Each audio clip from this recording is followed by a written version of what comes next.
All right, good Friday afternoon. We're at the end of week 2 of the legislative session, and it's an opportunity just to give you a quick update of what's happened this week. Everything's fast and furious, as you can imagine, and what's great this time is we've got citizens roaming the halls of the Capitol, and last year we didn't have that, and so I see general improvement overall. I hope you're feeling more hopeful as we get on the good side of COVID. We're on the downhill slope.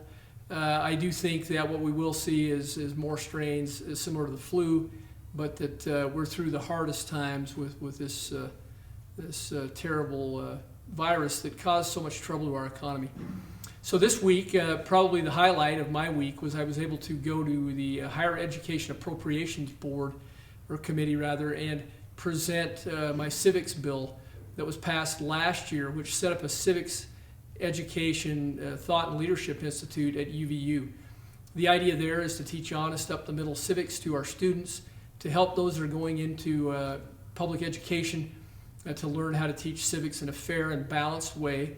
The whole idea is to keep politics out of it, but to teach our children the basics of America, the founding documents that are so essential to an understanding of our republic and the intent that the framers had when they designed this nation.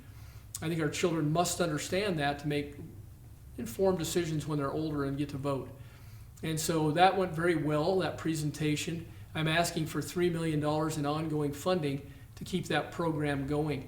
The beauty of that program is it has tremendous reach. This summer we taught 150 high school teachers, junior high teachers, civics, and they got credits for coming to a summer school out at UVU.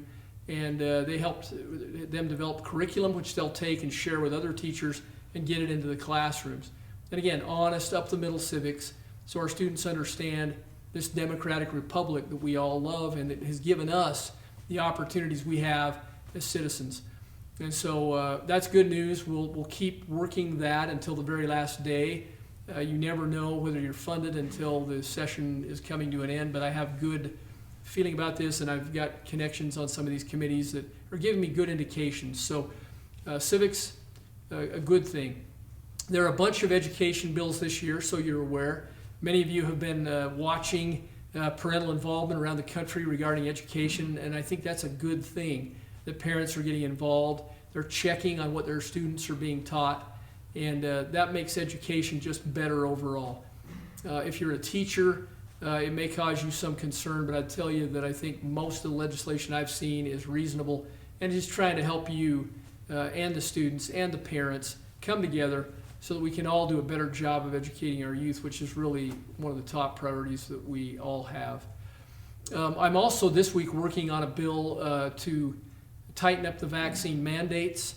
You all recall what we did at the end of the interim, maybe to kind of define who had to get shots and who could claim exemptions.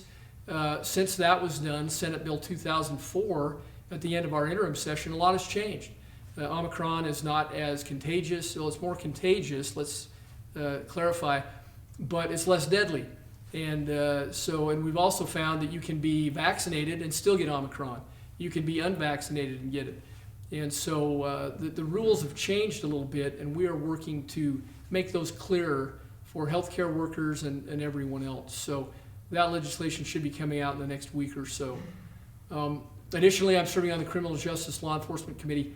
That is a busy, busy committee. We had 13 bills on our agenda 2 nights ago, and we were in session more than 4 hours.